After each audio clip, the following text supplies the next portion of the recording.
Bruxelles, un paradis où le ciel est gris. En quelques années, ce pays est devenu le repère des millionnaires français. Et celui de Philippe Rosy, un agent immobilier qui leur vend des hôtels particuliers. Là, on est dans ce que je vais appeler la crème de la crème au niveau immobilier. Ses clients sont principalement des expatriés fiscaux. Et quand on lui demande de citer quelques exemples de personnalités françaises, il est intarissable. Toutes les familles qui ont dirigé et contrôlé le groupe Carrefour, la plupart des membres des familles Auchan, plusieurs personnes de très haut niveau dans le pétrole qui sont installées en Belgique. Le jeu Total ? Par exemple, Emmanuel Béard, elle achète régulièrement des maisons. On a eu Johnny qui est venu, puis qui est reparti, puis qui est allé en Suisse. Mais enfin, je ne sais pas si Johnny lui-même sait aujourd'hui où il est, puisqu'il bouge tout le temps. C'est dans cette avenue, la bien nommée avenue Molière, qu'habitent la plupart des Français. Ce matin, Philippe Rosy a rendez-vous chez l'un de ses exilés fiscaux. Bonjour. Bonjour. Bruno Maniglier est le fondateur en France de Compaq, une marque d'ordinateurs qui faisait un carton dans les années 90. Sa fortune se chiffre en dizaines de millions d'euros. Aujourd'hui, son souci, c'est de vendre sa maison, devenue trop grande pour lui. Il doit y avoir 8 mètres de façade. Elle fait quoi, 850 mètres carrés? Elle fait un peu plus de 800 mètres carrés, 830, seulement pour la partie intérieure, surface habitable comme on dit bien entendu, hein. Plus les terrasses et le jardin, etc. Oui. Et vous êtes maintenant 2 dans la maison seulement? Eh oui. Il se débarrasse de ce petit palace pour aller s'installer dans le centre de Bruxelles. Quand il a emménagé ici, il y a 9 ans, il a eu la folie des grandeurs. Sur 5 niveaux, 7 chambres à coucher, avec chacune leur propre salle de bain. Toujours équipée avec sa salle de bain complète. 2 salles de réception, 14 couverts? avec lustre en cristal, et au sous-sol, en bon français, Et la musique dans les caves à vin. Ça fait la cave à vin, où l'on peut choisir sa bouteille tout à fait. en écoutant de la musique. Génial. Ici, on peut s'installer, on peut choisir ses bouteilles, on peut relaxer ou je ne sais quoi. L'hôtel est évalué à 6 millions d'euros. Allez-y. Merci. Il y a même un ascenseur pour accéder à la terrasse, au 5e étage. Ah, on part pas. Ah oui, on doit peut-être. Donc là, le jacuzzi. Oui. Mais malgré tout ce luxe, Monsieur Maniglier aurait préféré rester en France. Là, non? Il n'est pas venu ici pour le plaisir. Il se couche là. Il habite Bruxelles uniquement pour payer moins d'impôts. On a choisi la Belgique d'abord pour des questions de fiscalité. C'est vraiment, pour nous, dans notre situation, le meilleur régime de fiscalité possible. En Belgique, c'est clair, on ne parle pas de bouclier fiscal, impôt sur la fortune, pas connu, 0. Pourtant, c'est pas connu la Belgique. On se dit pas, a priori, c'est un paradis fiscal la Belgique. Beaucoup de gens le connaissent. Je crois. Pas d'impôt sur la fortune, pas d'impôt sur les plus-values. La Belgique a en effet tout l'air d'un petit paradis pour rentiers fortunés. Mais déménager pour échapper au fisc, est-ce que ce n'est pas un peu fraudé? Et là, par exemple, le fait que vous vous installiez à Bruxelles, c'est légal. Mais parfaitement, bien entendu. C'est la libre circulation des biens et des personnes en Europe. Chaque individu en Europe a le droit et le choix d'habiter où il a envie d'habiter, d'ailleurs en dehors de l'Europe également, et aucun gouvernement ne peut l'arrêter. Vous avez fait combien d'économies ici, combien d'économies d'impôts? Beaucoup, C'est plusieurs millions d'euros? beaucoup. Plusieurs millions d'euros? Ça se compte en millions d'euros? À bientôt. Merci, à bientôt. Je vous raccompagne. Comme Monsieur Maniglier, ils sont 40 000 exilés fiscaux français, l'équivalent d'une ville comme Chartres, à avoir choisi la Belgique. Un paradis à seulement 1h20 de Paris en train. Et vous allez comprendre pourquoi il est si intéressant de s'installer ici. Monsieur Marot gère le patrimoine des grosses fortunes françaises qui veulent s'expatrier. En ce moment, il doit conseiller une dame, parisienne, qui compte vendre son entreprise. Pour nous, il va comparer ce qu'elle paierait en impôts si elle restait en France ou si elle déménageait en Belgique. Alors, cette personne aujourd'hui est domiciliée en France, seule, à la cinquantaine d'années, et a un patrimoine qui est composé essentiellement d'actions dans une société familiale importante. Grâce à la vente de cette société, 30 millions d'euros, elle va empocher 30 millions d'euros de bénéfices. Si elle reste en France, elle devra payer sur cette somme une taxe de 9 millions d'euros, presque un tiers. En plus, elle deviendra soumise à l'impôt sur la fortune, plus 120 000 d'ISF. Et devra débourser 120 000 € par an. Si je fais la somme, grosso modo, on aura 9 150 000 €. Une très grosse somme qui n'a rien à voir avec les impôts qu'elle paierait à Bruxelles. Si elle va en Belgique, il n'y aura pas de plus-value, elle sera taxée à 0%. Et il n'y aura pas d'ISF, c'est-à-dire qu'elle paiera 0 €. Plus de 9 millions d'euros d'économies. De quoi donner la bougeotte aux millionnaires français. Mais la contrepartie de ce cadeau fiscal, c'est qu'il faut vivre en Belgique. Plus de la moitié du temps, 184 jours par an. Quitte à s'y ennuyer. Elisabeth Lefebvre est la fondatrice d'un grand groupe de magazines français. Elle s'est installée en Belgique pour raisons fiscales, il y a 2 ans, juste avant de vendre sa société. Depuis, Paris lui manque. Souvent, elle se promène sur l'avenue Chic de Bruxelles. C'est là où les femmes un peu élégantes, bruxelloises et étrangères viennent faire du shopping.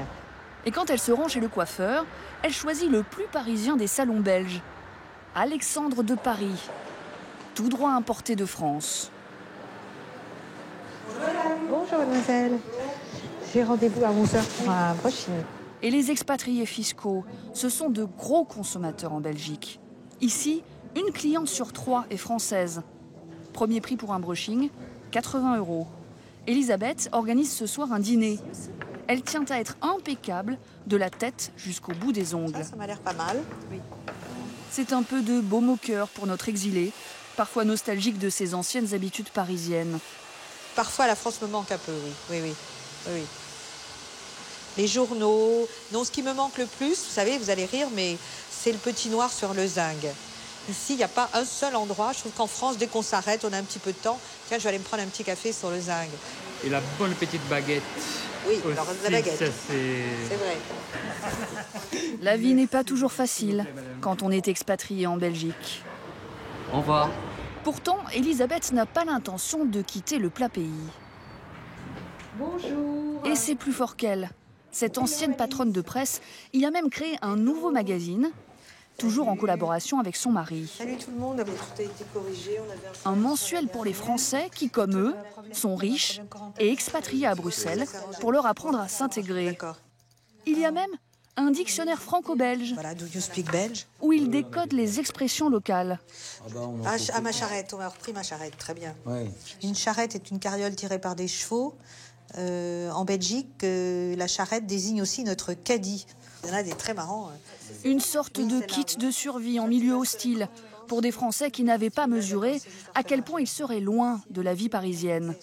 Quand ils arrivent, ils s'imaginent que tout ça est très facile, que en fait, la Belgique est un département français. Ils pensent ça, les Français, quand ils arrivent. Vous savez, on est toujours très conquérants, sûrs de nous, un peu odieux pour les gens chez qui on vient, d'ailleurs. Et puis, en fait, ils s'aperçoivent vite qu'ils ne sont pas chez eux. Aujourd'hui, bon gré mal gré, les Lefebvre s'habituent à la vie bruxelloise. Il faut dire qu'en emménageant ici, ils ont eux aussi économisé plusieurs millions d'euros d'impôts en toute légalité. En s'installant en Belgique au moment de la vente de leur entreprise, ils ont échappé à la taxe sur les plus-values, sans aucune culpabilité. J'ai payé de l'impôt sur le revenu, des taxes d'habitation, de l'ISF, enfin tous les impôts qu'on est susceptible de payer pendant toute ma vie. On a beaucoup contribué. C'est-à-dire que s'il fallait faire un jour la balance entre ce que notre présence en France a rapporté à l'État et ce que ça lui a éventuellement coûté à l'occasion de notre départ, c'est sans commune mesure. Je veux dire, c'est du simple probablement au centuple. Il n'y a pas de problème de conscience en disant je suis moins solidaire de mes concitoyens ? Je ne l'ai pas ressenti comme ça, mais vous me posez la question, il faut bien que j'y réfléchisse. Je ne l'ai jamais vraiment ressenti comme ça. Grâce à leur franc-parler, Alain Lefebvre et sa femme sont devenus un couple incontournable dans la communauté française. Ce soir, donc, ils reçoivent verre en cristal, bouteille de Bordeaux et blanquette de veau que Paola, l'employée de maison, mitonne depuis 3 heures. Pour des invités 100% français. Et il y a du beau monde, hommes d'affaires à la retraite ou jeunes entrepreneurs, en passant par des cadres de multinationales. À Bruxelles, quand on est français, il est beaucoup plus facile qu'à Paris de se faire un large réseau. c'est des gens qui ne se connaissent pas forcément entre eux, mais qui sont contents. Chantal a rencontré une propriétaire qui habitait la maison d'en face qui faisait les travaux. Les invités de ce soir ne sont pas tous des exilés fiscaux. Si vous n'êtes pas contre, on va passer à table, je crois. Voilà. Mais selon les spécialistes, plus d'un Français sur 10 est ici pour payer moins d'impôts. Les convives minimisent le phénomène avec des chiffres plus fantaisistes. Les Français qui sont venus s'installer pour des raisons fiscales en Belgique, c'est 0,1% de la population française en Belgique. C'est rien du tout. Mais c'est tout ce que voit la France. Il y a pourtant une blague qui les fait tous sourire. C'est la définition en Belgique d'un SDF. SDF ici veut dire sans difficulté financière, qui est assez atroce. Mais c'est l'humour, c'est de l'humour belge. Et des SDF, il y en aurait de plus en plus. Du bout des lèvres, certains invités accusent la France de chasser les plus riches à force de leur faire payer trop d'impôts. À vouloir sanctionner les gens qui ont réussi, qui ont gagné de l'argent ou qui ont de l'argent et qui partent pour ce motif, évidemment, elle perd des entrepreneurs, elle perd sa richesse. Donc ça, c'est quelque chose qui est indéniable, que ça se passe en Belgique ou ailleurs. On peut être critique à l'égard de la France, tout en respectant la loi. Autour de cette table, conformément à la règle fiscale, tout le monde passe au moins la moitié de son temps en Belgique. Et, autre condition indispensable, tout le monde y est venu avec sa famille. Mais certains Français fraudent, comme l'homme que nous allons rencontrer. Ils profitent des avantages fiscaux de la Belgique en ayant laissé femmes et enfants en France, en utilisant une combine inattendue. À Paris, il nous donne rendez-vous dans le bar d'un grand hôtel. Vous ne verrez rien de son visage. Il risque plusieurs millions d'euros de redressement fiscal et même 5 ans de prison. Il y a 10 ans, quand sa femme refuse de le suivre à Bruxelles, il prend une décision radicale. Tout en restant en couple avec elle, il divorce. Vous, que je comprenne bien, vous avez divorcé pour des raisons fiscales. On peut le dire comme ça, hélas, oui. Moi, je suis 5 jours par semaine au minimum à Bruxelles. Je rentre le week-end à Boulogne chez mon épouse. Mais si je n'avais pas pris, par exemple, l'initiative d'un divorce, je prenais tous les risques de la contestation d'une résidence fiscale à l'étranger. Comment l'a pris votre femme? J'ai eu du mal à lui vendre l'idée. Et puis voilà, on est allé jusqu'au bout. Et ça vous a permis d'économiser beaucoup d'argent, ce divorce? Eh bien, disons 300 plus 1,5, ça fait 1,8. Sur 10 ans, ça fait 18 millions d'euros. Et vous n'avez pas eu un pincement au cœur de devoir sacrifier votre mariage pour de l'argent? Je l'ai sacrifié dans les livres. Mon environnement familial n'est même pas informé. Je n'ai rien dit. Donc vos parents pensent que vous êtes encore marié? Absolument. L'ensemble des gens de ma famille pensent que je suis marié. Vous êtes amoureux de votre femme? Bien sûr. J'espère qu'elle est de moi. Et là, vous avez trouvé la méthode infaillible? Vous pensez que là, l'administration fiscale ne peut pas attaquer ça? Non, ça me paraît assez bétonné, en tout cas, jusqu'à présent. Et vous pensez que vous êtes le seul à connaître ce mécanisme? Je ne crois pas. Vous avez des personnes autour de vous, vous savez que... J'en connais quelques-uns à Bruxelles qui sont dans le même cas, oui. Il y en a à Londres, il y en a à Rome, il y en a ailleurs, oui. Qu'elles mentent sur leur lieu de résidence ou sur leur divorce, au moins une centaine de grosses fortunes échappent ainsi au fisc. Le ministère des Finances a-t-il les moyens de lutter contre cette fraude? À plusieurs reprises, nous l'avons sollicité à ce sujet. Personne n'a voulu nous répondre, officiellement, par manque de temps. C'est dire à quel point le service est débordé. Pendant ce temps, les riches continuent de quitter le pays, vers un paradis encore plus avantageux que la Belgique. À 10 000 km de la France, en plein cœur de l'océan Indien, l'île Maurice. Un rêve pour Parisiens enrhumés. Soleil toute l'année, eau à 28 degrés. Cette ancienne colonie française où l'on parle notre langue, c'est un paradis pour touristes qui est en train de devenir un paradis fiscal. Pour accueillir ces nouveaux expatriés, tout a été prévu.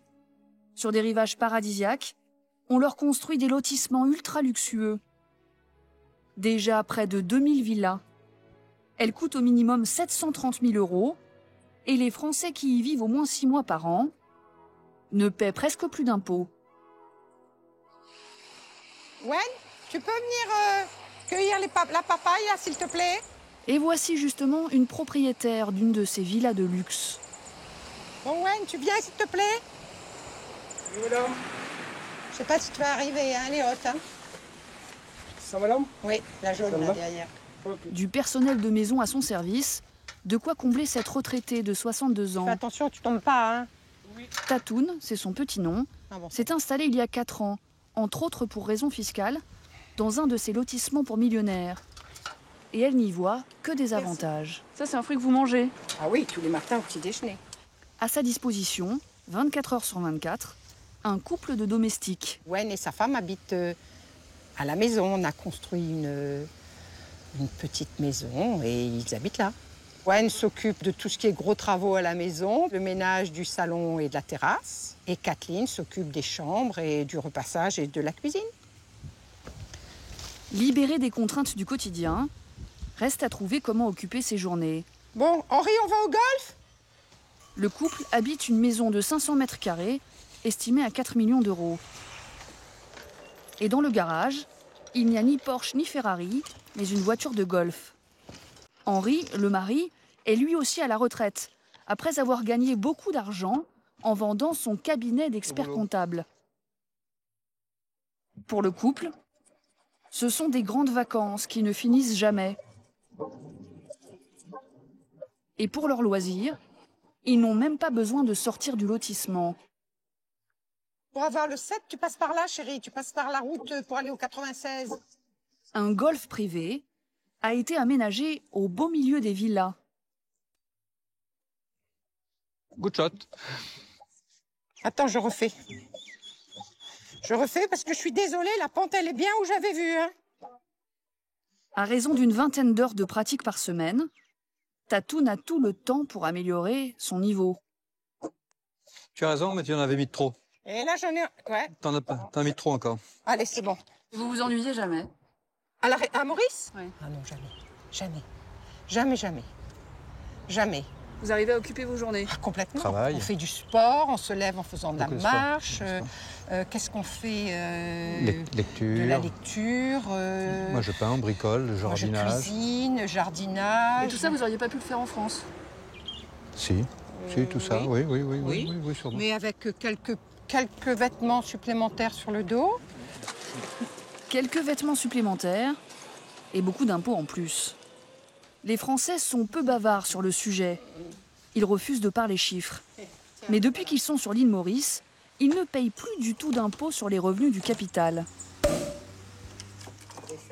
Ici, cette taxe, comme beaucoup d'autres, n'existe pas. Au niveau des taxes d'habitation, taxes foncières, tout ça qui n'existe pas, et évidemment ici, ISF qui n'existe pas, donc il y a des petits aménagements qui rendent la vie un peu plus agréable sur ce plan quand même. C'est une petite cerise sur le gâteau. Une petite cerise, oui. Une cerise sur le gâteau qui incite les Français à s'installer ici, et pas seulement pour y prendre leur retraite. L'île Maurice est aussi devenue le paradis des investisseurs. Thomas est arrivé ici il y a 5 ans pour créer des centres d'appels téléphoniques. Il fait partie des premiers à avoir bénéficié sur l'île d'une fiscalité allégée. Il est 10h, il est sur la route du bureau. Allô? Salut l'artiste, Vincent à Paris. Vincent, salut mon ami, ça va vieux? Je te réveille? Attends, dis pas ça! Dis pas ça, c'est... En plus, je suis filmé et enregistré, alors si tu dis que tu me réveilles, les gens ils vont pas croire que je travaille. Vous savez maintenant que dans le monde, il y a des Français qui rigolent en allant travailler. Regarde là, on est dans les bouchons, on va arriver, on va mettre 3 quarts d'heure pour aller au bureau, mais c'est pas grave, hein. Ça change rien. Pas besoin de stresser, de s'énerver, c'est tout. On peut rien y faire, donc tranquille. À le voir si détendu, on l'imagine mal PDG d'une entreprise évaluée à 10 millions d'euros. Et c'est ici qu'il a implanté sa société, dans ce qu'on appelle la cybercité. Pour son centre d'appel, Thomas, à lui seul, a recruté 500 Mauriciens. Donc voilà, c'est ça. Un écran, une personne au téléphone qui est en train de vous appeler en France. Là, il est midi à Maurice, donc 9h chez vous. Ça commence, c'est parti. Allez les gars, encore 4 rendez-vous avant la pause. L'année dernière, l'entreprise de Thomas a réalisé un bénéfice record grâce à une main-d'œuvre 3 fois moins chère qu'en France. Je sais pas, avec M. Pierrot, s'il vous plaît. Hier, on a fait 105%, je crois. On est à peu près bon. Oui. Et sur ces bénéfices, jackpot. L'île Maurice lui offre une fiscalité imbattable. On paye zéro. Vous payez 0%. Zéro. Donc là, tous les bénéfices que vous avez... Oui, sont nets d'impôts. Net d'impôts et net de dividendes. On ne paye pas non plus d'impôts sur les dividendes. Ça, vous trouvez ça normal? Voilà. Normal, non, il faut de l'impôt. C'est marrant que je vous dise ça. Il faut de l'impôt, parce que si vous voulez faire... payez pas. Bah non, parce qu'on nous a donné cette possibilité. J'allais pas dire, ah bah non, je préfère vous donner de l'argent. Je laisse travailler. Aujourd'hui, grâce à sa société, Thomas est multimillionnaire. Il profite de son succès dans sa villa de bord de mer, en famille, avec ses filles et sa femme. Et quand on lui parle de revenir à Paris, le bouclier fiscal n'y change rien. Il paierait encore trop d'impôts à son goût. Aujourd'hui, vous me dites, vous avez le choix. Non, je rentre pas, j'ai pas envie de rentrer. Ça, c'est certain. Revenir de temps en temps à Paris, au sport d'hiver, Méditerranée, parce que c'est un magnifique pays, c'est génial. Bon, mais de là à revenir pour être uniquement taxé ou être jugé en étant un profiteur de je ne sais quoi, non. L'île Maurice, la Belgique ou d'autres paradis encore, chaque année, l'exil fiscal fait perdre 7 milliards d'euros à l'économie française.